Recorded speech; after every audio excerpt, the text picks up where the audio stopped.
दोस्तों, बिहार विद्यालय परीक्षा समिति के द्वारा बिहार विशेष विद्यालय अध्यापक पात्रता परीक्षा 2023 के लिए ऑनलाइन आवेदन की जो प्रक्रिया है शुरू कर दी गई है। इसके लिए आप सभी का आवेदन 2 दिसंबर 2023 से स्टार्ट किए गए हैं। 22 दिसंबर 2023 तक आप इसके लिए फॉर्म को भर सकते हैं। बहुत जल्द ही आपको बीपीएससी के द्वारा TRE 3 बहाली आपको देखने को मिलेगा, जिसके लिए देखेंगे कक्षा 1 से 5 के लिए आपकी बहाली जो होगी करीब 5534 पदों पर होगा। और वही आप यहाँ पर देखेंगे बताया गया कि कक्षा 6 to 8 के लिए आपकी जो बहाली होने वाली है उसके लिए पद सृजित है जो कि 1745 पदों पर है। तो इसके लिए वही कैंडिडेट अप्लाई कर पाएंगे जो बिहार विशेष अध्यापक पात्रता परीक्षा पास किए होंगे। तो अभी आपके पास मौका है, अगर आप चाहते हैं विशेष विद्यालय अध्यापक के लिए आवेदन करना तो आप इस पात्रता परीक्षा के लिए आवेदन कर दीजिए। इसके रिगार्डिंग हमने डिटेल वीडियो ऑलरेडी बनाया है, इसलिए पूरी डिटेल जानकारी मैं इस वीडियो में नहीं बताऊंगा। इसके लिए आप हमारे चैनल के लोगो पे क्लिक कर इस नोटिफिकेशन वाले वीडियो को जरूर देखिएगा। हमने पूरी जानकारी बताया है। इस फॉर्म को भरने के लिए आपके पास योग्यता, पात्रता, उम्र सीमा, सिलेबस क्या होगी, उन तमाम जानकारी को इस वीडियो में हमने डिस्कस किया है। तो आइए जानते हैं इसका फॉर्म आप कैसे भर सकते हैं, जिसकी पूरी जानकारी बताएंगे। हालांकि नोटिफिकेशन आप खुद से भी डाउनलोड करेंगे तो पूरी जानकारी आपको यहाँ पर बताई गई है। देखिए, फॉर्म भरने के लिए कुछ आपको हम बता देते हैं। जैसे 1 to 5 के अगर आप विशेष अध्यापक बनेंगे तो आपके लिए जो न्यूनतम शैक्षणिक योग्यता है वो 50% अंकों के साथ आपने जो है 12वीं पास किया होगा। उसके अलावे विशेष शिक्षा में आपने डिप्लोमा किया होगा जो DLED के नाम से जाना जाता है, और आपके पास भारतीय पुनर्वास परिषद CRR नंबर जो है ये होना चाहिए, तब आप इसके लिए आवेदन कर सकते हैं 1 to 5 के लिए। और वही बात करें 6 to 8 के लिए अप्लाई करेंगे तो 50% अंकों के साथ आपको जो है स्नातक उत्तीर्ण होना होगा, और आपने जो है विशेष शिक्षा में B.Ed किया होगा, और आपके पास CRR नंबर होगा जो कि भारतीय पुनर्वास परिषद द्वारा मान्यता प्राप्त होगा। तो आप इसके लिए अप्लाई कर सकते हैं। एक बार आप खुद से नोटिफिकेशन को डाउनलोड कर पढ़िएगा, या वीडियो हमने बना दिया है, इस वीडियो को देखिएगा, पूरी जानकारी आपको मिल पाएगी। इसका फॉर्म भरने का जो लिंक है हमने वीडियो डिस्क्रिप्शन में आपको दे दिया है, यहीं से पूरी जानकारी प्राप्त कर सकते हैं। एप्लीकेशन फी, उम्र सीमा, सिलेबस, सभी जानकारी को पढ़ने के बाद यहाँ पर ऑनलाइन अप्लाई का लिंक मिलता है, जिसके सामने आप क्लिक करेंगे इस वेबसाइट पर आ जाएंगे। यहाँ पर आने के बाद सिलेबस मिलता है, नोटिफिकेशन मिलता है, और साथ ही साथ जो नए कैंडिडेट है उनको रजिस्ट्रेशन करने का एक ऑप्शन मिलता है, रजिस्टर न्यू कैंडिडेट, जिस पर आपको क्लिक करना है।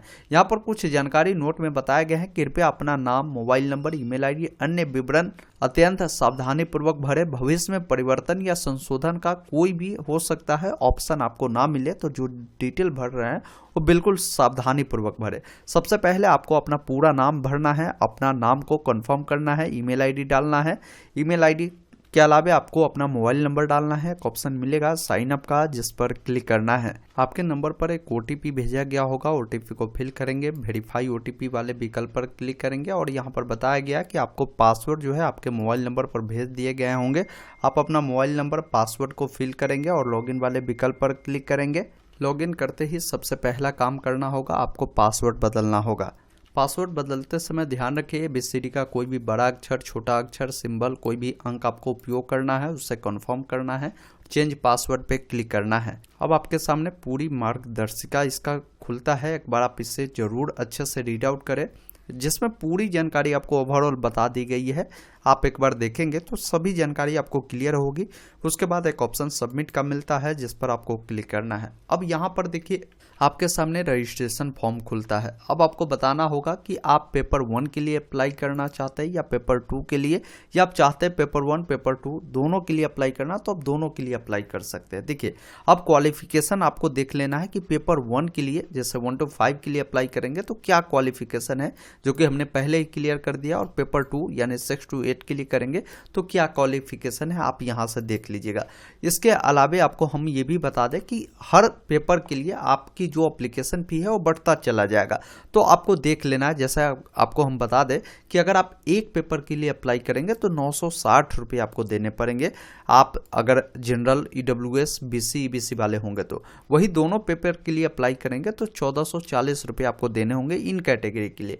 SC ST वाले विकलांग होंगे तो आपको जो है एक पेपर के लिए 760 रुपये देने हैं, दोनों पेपर के लिए 1440 रुपये आपको देने हैं। तो आपको जो भी पेपर के लिए अप्लाई करना है, जैसे पेपर 1 या पेपर 2 या दोनों के लिए अप्लाई करना है, तो बोथ को आप चुनेंगे। यहाँ पर आपको पात्रता भी बता दिया गया है कि क्या क्या होनी चाहिए, जो कि हमने पहले ही बता दिया। उसको यहाँ से हम क्लोज करते हैं। अब आपको यहाँ पर बताना है, कि क्या आपके पास BSCB यूनिक आईडी है, तो आप यहाँ पर यस करेंगे और अपना BSCB यूनिक आईडी को बताएंगे। देखिए नहीं होगा तो आप सिंपली नो वाले विकल्प पर क्लिक करें, आप आगे बढ़ सकते हैं। यहाँ पर बताना है, अब यहाँ पर आपको डिस्ट्रिक्ट अपना सेलेक्ट करना होगा, जो भी डिस्ट्रिक्ट होगा उससे चुनेंगे। अब यहाँ पर आपको बताना है कि जो आपकी एग्जाम होगी इसका, उसमें कौन से मीडियम से आप प्रिपेयर होना चाहते हैं, हिंदी इंग्लिश जो भी आप रखना चाहते हैं उससे आप चुन सकते हैं। माताजी का नाम डालेंगे, माताजी का नाम कन्फर्म करेंगे, पिताजी का नाम डालेंगे, पिताजी का नाम कन्फर्म करेंगे। डेट ऑफ बर्थ के लिए कैलेंडर मिलेगा, सबसे पहले आप अपना साल चुन लीजिएगा, जो महीना होगा और जो डेट होगा इससे अकॉर्डिंग ही चुनिएगा, यहाँ पर आपका पता चल जाएगा। फिर वही डेट को यहाँ से क्या करना है, कैलेंडर के माध्यम से कंफर्म कर लेना कि क्या डेट है आपका, ये कंफर्म हो जाएगा। अब आपका उम्र जो भी होगा यहाँ पर दिखाई देगा, जेंडर बताएंगे मेल है या फीमेल है, साथ ही साथ आपकी कौन सी कैटेगरी है, आप अपनी कैटेगरी को यहाँ से चयन करेंगे।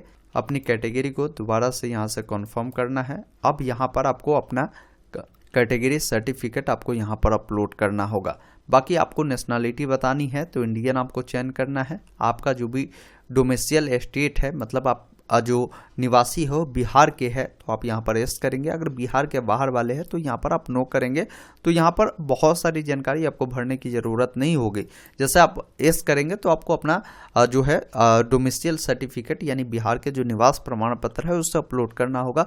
अदर स्टेट वालों को ये अपलोड करने की ज़रूरत नहीं है। अगर कोई वैसे कैंडिडेट है जो किसी भी प्रकार की दिव्यांगता रखते हैं तो आप बता सकते हैं, अन्यथा नो वाले विकल्प पर क्लिक करेंगे। एक्स सर्विसमैन है तो इसमें में जानकारी को फिल करनी है, नीचे आना है, क्वालिफिकेशन की इन्फॉर्मेशन भरनी है, जिसमें देखिए सबसे पहले मैट्रिक की जानकारी भरनी है। नेम ऑफ द बोर्ड, मतलब कि मैट्रिक आपने किस बोर्ड से पास आउट किया है आप यहाँ पर लिख सकते हैं अपने अकॉर्डिंग। अब यहाँ पर स्कूल का नाम लिखना है, तो जो आपका स्कूल का नाम होगा इस बॉक्स में लिखिएगा। रोल कोड आपका जो भी होगा आप यहाँ पर लिखिएगा। रोल नंबर जो भी होगा यहाँ पर लिखिएगा। किस साल आपने मैट्रिक पास आउट किया है वो बताएंगे, और कितने नंबर आपको मिले हैं वो जानकारी देंगे। डिवीजन आपकी कौन सी है, फर्स्ट सेकेंड थर्ड, क्या आपकी परसेंटेज है उसकी जानकारी आप यहाँ पर बताएंगे। अब यहाँ पर आपको जो भी डॉक्यूमेंट है, जैसा आपका हो सकता है मैट्रिक का आपके पास मार्कशीट आ चुका हो, सर्टिफिकेट आ चुका हो, आप यहाँ पर अपलोड करेंगे। क्योंकि यहाँ पर मार्क्स की डिटेल भरते हैं तो बेटर यही होगा कि आप अपना मार्कशीट को अपलोड कर दीजिए। अब यहाँ पर इंटरमीडिएट की जानकारी भरनी है, तो सेम इसी अकॉर्डिंग इंटरमीडिएट किस बोर्ड से आपने पास आउट किया है, कौन से कॉलेज आपने उससे किया है, और क्या आपकी रोल कोड है, रोल नंबर क्या है, किस साल आपने इससे पास आउट किया है, साथ ही साथ कितने नंबर आपको उसमें मिले हैं, क्या आपकी डिवीज़न है और कितना आपकी परसेंटेज रही है वो बताएंगे, और उसका भी आप मार्कशीट अपलोड कर दीजिएगा। ग्रेजुएशन की जानकारी आपको भरनी है। ग्रेजुएशन अगर आपने किया है तो, या 12th के बाद आपने DLED किया है तो आप यहाँ पर 12th तक की जानकारी ही भरकर आप यहाँ पर DLED जो कि स्पेशल एजुकेशन के लिए है उसकी जानकारी भरनी है। तो यहाँ पर इन बातों को ध्यान रखिएगा। जैसे 1 to 5 के लिए आपकी जो है इंटरमीडिएट के बाद आपकी DLED होनी चाहिए स्पेशल एजुकेशन में, वही 6 to 8 के लिए करेंगे तो आपको ग्रेजुएशन की भी जानकारी आपको भरनी होगी।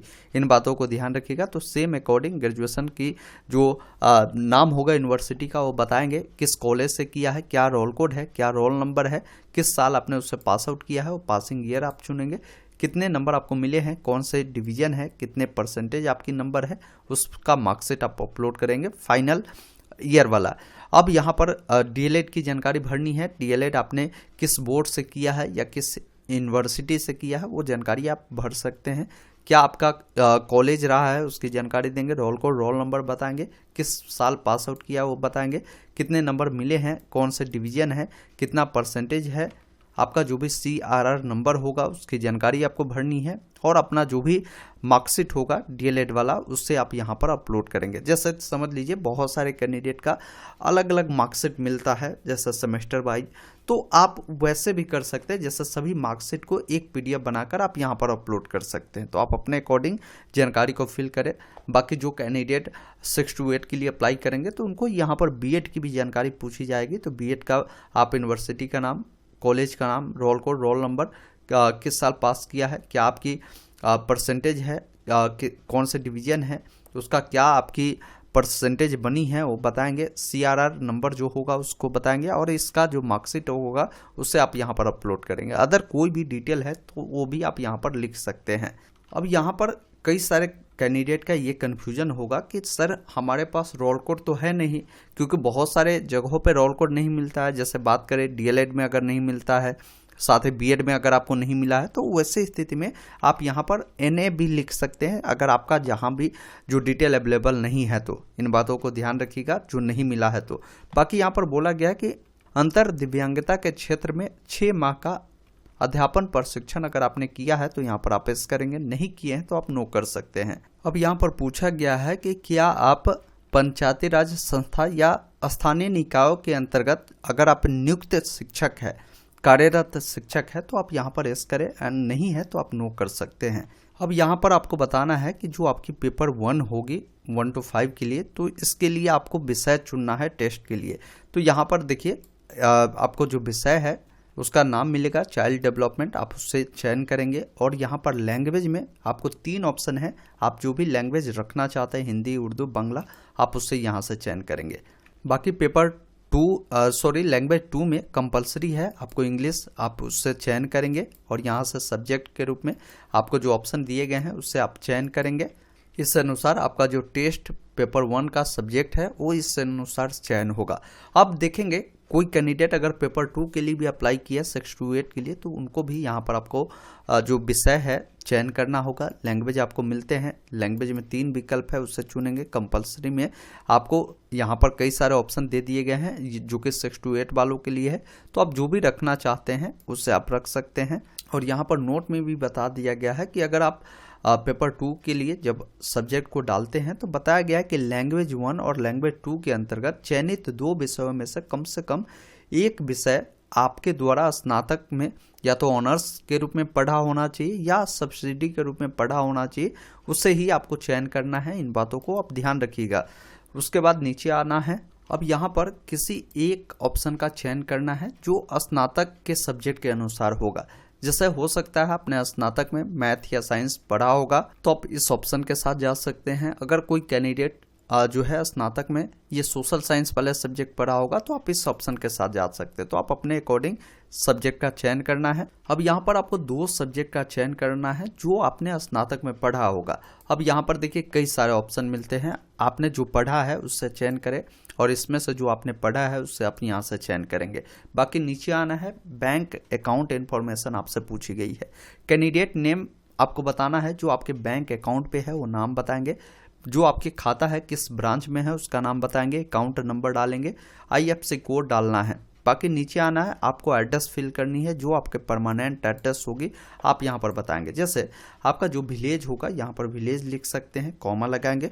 पोस्ट ऑफिस आप लिख सकते हैं, कॉमा लगाएंगे। पुलिस स्टेशन PS कर लिख सकते हैं। अपना डिस्ट्रिक्ट यहाँ बताएंगे, स्टेट और पिन कोड को बताएंगे। किसी का परमानेंट और करस्पॉन्डेंस सेम है, इस चेक बॉक्स पे टिक करेगा, दोनों फिल होगा। अलग अलग है तो अलग अलग जानकारी को फिल करनी है। आपकी मोबाइल नंबर, ईमेल ID देखने को मिलेगा। यहाँ पर आधार नंबर फिल करना है। अब यहाँ पर आपको घोषणा उनको देना है जो आधार नंबर ऊपर में फिल नहीं कर रहे हैं। अगर आप आधार नंबर को फिल करते हैं, घोषणा देने की कोई ज़रूरत आपको नहीं है।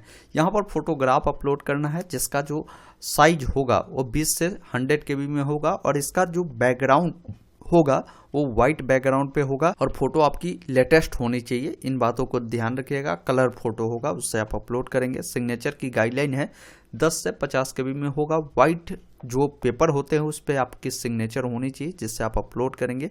नीचे आना है, आपकी जो भी फोटो सिग्नेचर होगा वो आपको देखने को मिलेगा। अब यहाँ पर एक ऑप्शन सेव का मिलेगा, जिस पर क्लिक करना है। इस प्रकार आपका इन्फॉर्मेशन सेव होता है। आप यहाँ पर पूरी जानकारी को एक बार अच्छे तरीके से मिलान करें। डिटेल को आप चाहे तो यहाँ से फॉर्म का प्रीव्यू भी ले सकते हैं। प्रीव्यू देखने के बाद एक ऑप्शन मिलेगा सेव का, जिस पर क्लिक करना है। अब आपको क्या करना है, डाउनलोड फॉर्म का ऑप्शन मिलेगा, आप फॉर्म को डाउनलोड कर सकते हैं। उसके बाद यहाँ से प्रिंट ले सकते हैं, बैक यहीं से हो सकते हैं। अब नीचे आना है, एक ऑप्शन आपको मिलता है पे नाउ का, जिस पर आपको क्लिक करना है। यहाँ पर पे सब पैसा का ऑप्शन मिलता है, इस पर क्लिक करें। ओके वाले विकल्प पर क्लिक करें, थोड़ा सा वेट करना है। अब आपको पेमेंट गेटवे पे रिडायरेक्ट करेगा। पेमेंट आपका जितना भी लागू होगा वो देखने को मिलेगा। पेमेंट आप जिस माध्यम से करना चाहते हैं, कार्ड, तो कार्ड को चुनेंगे, कार्ड की डिटेल, कार्ड किनके नाम से, उनका मंथ, ईयर, CVV डालकर यहाँ पर प्रोसीड टू पे वाले विकल्प पर क्लिक करेंगे। नंबर पर OTP आएगा। OTP को डालने के बाद आप पेमेंट को पूरा करेंगे। उसके बाद इसका जो प्रिंट है आपको निकालकर अपने पास सुरक्षित रख लेना है। बाकी आगे की जो भी अपडेट होगी इसकी जानकारी अगर आप चाहते हैं आपको मिलती रहे तो आप हमारे साथ व्हाट्सएप चैनल से ज्वाइन कर रहिए, ताकि आगे एडमिट कार्ड आएगी, ताकि और भी कई सारे अपडेट आती है इसके रिगार्डिंग, तो उसकी जानकारी मैं आपको यहाँ अपडेट कर दूंगा। वीडियो अगर आपको पसंद आया हो तो प्लीज़ इसे एक लाइक शेयर जरूर कर दीजिए। चैनल पर नए हैं तो सब्सक्राइब कीजिए। वीडियो देखने के लिए बहुत बहुत धन्यवाद।